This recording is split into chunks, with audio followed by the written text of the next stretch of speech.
Quase foi liberado. 今までの俺と同じ。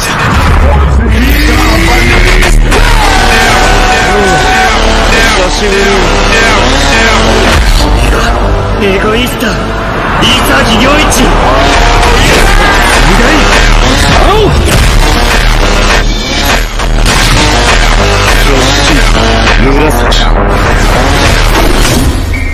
嫌だ。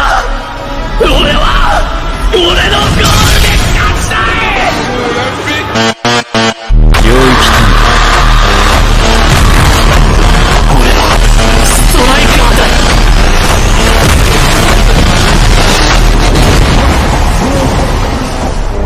人生変えに来てんだよ。السلام عليكم، أنا شادو ورجعت لكم مقطع جديد. طبعا يا اخوان اسف مرة على السحبة، طبعا ادري اني ساحب عليكم صار لي فترة فاعذروني شوي ظروف يعني. فيا اخوان في الجيفوي على فينوم وفهد وكيتسوني. الشروط انكم تدخلون سيرفر الديسكورد اللي موجود في الوصف، فادخلوا سيرفر الديسكورد بس عشان تكونوا مشاركين في الجيفوي. وانا راح اختار 3 اشخاص من التعليقات واستلمهم هذه الفواكه. طبعا يا اخوان تواصلوا معي على الديسكورد عشان استلمكم الفواكه، لان في كثير ناس مو جالسة تتواصل معي عشان يستلموا الفواكه. فبس يلا خلونا نبدا المقطع. طبعا اول شي نلصق السكر بيت. طبعا السكر هذا جدا حلو يا اخوان، ما في اي لاج، ما في اي شي، سريع جدا وجميل. واكتبوا لي في التعليقات ايش تبون السكر في الجاي عشان انزل لكم اياه على وش تبونه. طبعا اول شي الفاست اتاك نخليه فاست اتاك، الثاني نخليه الميلي اللي هو الاسلوب، على حسب اختيارك انت يعني، فانا بخليه الميلي اسلوب انفعال او تلفل.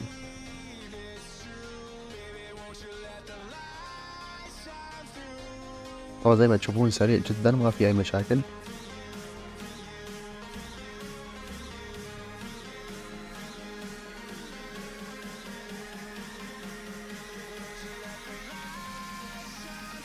تقريبا جدا سريع بالتلفيل يا اخوان. طبعا الحين بعلمكم كيف تجرون صناديق اللي هو تجميع فلوس، فبعلمكم شلون. نفتح قائمة الهاك، نفعل هذا اللي اسمه اوتو تشيست، نفعلها نضغط عليه ضغطة واحدة بس زي ما تشوفوا كذا. زي ما تشوفون يا اخوان جالس يجمع لنا فلوس بدون اي مشاكل.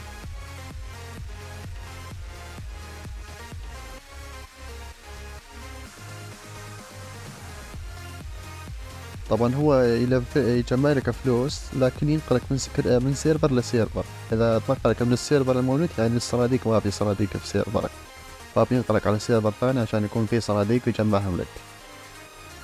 وممكن يعطيك كيك يعني يطردك برا السيرفر عشان يكون جمعك كثير يعني. فبس يا اخوان ذا كان فيديو اليوم، اتمنى ان اعجابكم. لا تنسوا الاشتراك في القناة، ولا تنسوا تدخلون سيرفر الديسكورد اللي في الوصف، لا تنسون المسابقة شاركوا فيها. فبس سلام.